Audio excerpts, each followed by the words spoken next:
Una sa lahat ay nagpapasalamat ako sa aking boss, ganon din sa aking mga katrabahuan. Maraming salamat sa inyo. At ito ang lagi kong sinasabi sa inyo, na mahalin nyo ang inyong mga trabaho gaya ng pagmamahal sa inyong pamilya. At ganon din sa mga empleyado na nagalit sa akin dahil sa pagtupad ko ng policy ng ating pinagtatrabuhan, ay sana huwag kayong magalit sa akin dahil ginagawa ko lang ang aking trabaho. Dahil mahal ko ang aking trabaho, kaya kahit sino ka man o kahit sino man magalit kayo sa akin, wala akong pakialam. Dahil basta ang alam ko, ginagampanan ko ang aking trabaho.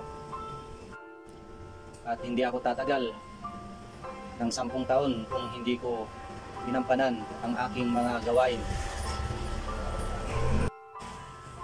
Umalis man ako dito sa aking trabaho dahil kagustuhan ko, dahil may pangarap ako sa aking pamilya.